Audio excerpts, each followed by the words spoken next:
আসসালামু আলাইকুম। আমরা মহিলারা ৫টি কারণে জাহান্নামে যাব।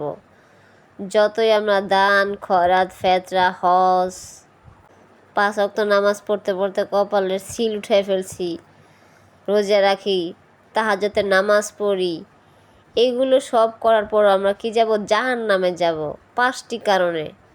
সেই ৫টি কারণ আমরা জেনে নেই। ১ নাম্বার হলো আমাদের মহিলাদের মাথার চুল ছেড়ে অন্য কোনো পুরুষের সামনে যে দাঁড়াতে পারবো না, বা আমাদের এই চুল অন্য কোনো পুরুষকে দেখাতে পারবো না, বা আমরা কি করি রাস্তায় চুল ছেড়ে বের হয়ে পাং করে ঘুরতে যাই, এটা হবে না। আমাদের একটা চুল পরিমাণ যেন অন্য কোনো পুরুষ দেখতে না পারে সেভাবে রাখতে হবে। ১ নম্বর হলো মহিলাদের চুল অন্য কেউ দেখতে পারবে না, শুধু নিজের স্বামী ছাড়া। ২ নম্বর হলো স্বামীর মনে কষ্ট দেওয়া। স্বামীর মনে কষ্ট দেওয়া চলবে না।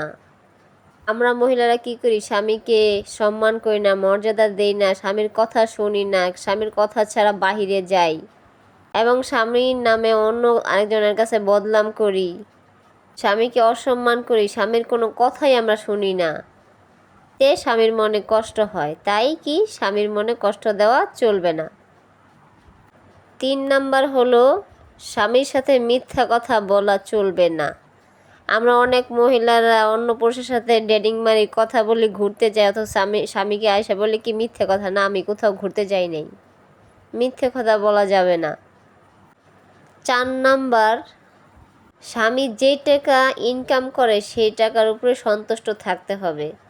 আমরা এখন কি করি? স্বামী যে টাকা ইনকাম করে আনি ওই স্বামীকে উল্টা ধমক দিই, এই টাকা হবে না, এই টাকাতে সংসার চালাতে পারবো না, আরও বেশি টাকা ইনকাম করে আনো। ৫ নাম্বার, স্বামীর আদেশ হুকুম ছাড়া স্বামীর একটা টাকাও কাউকে দেওয়া যাবে না বা কোথাও বের হওয়া যাবে না। ৫ নাম্বার, স্বামীর কথা ছাড়া স্বামীর কাছ থেকে টাকা নেওয়া যাবে না। তা আমরা অনেক সময় কী করি?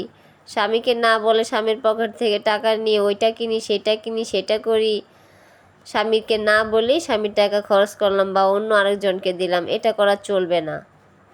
তো এই ৫টি কারণে আমরা মহিলারা কি করব? জাহান্নামে যাব।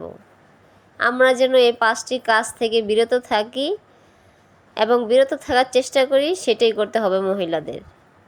আর এই ৫টি কারণ না মেনে যদি আমরা ৫ ওয়াক্ত নামাজ পড়ি, দান খয়রাত করি, মানুষকে একেবারে নামাজ পড়তে পড়তে কপালে ছিল লাগায় ফেলাই, সেটা হলেও চলবে না। আমরা জান্নাতে যেতে পারবো না, আমরা জাহান্নামেই যাব। ভাই, ভিডিওটা ভালো লাগলে শেয়ার করে দিবেন। তো সবাই ভালো থাকুন, সুস্থ থাকুন। আল্লাহ হাফেজ।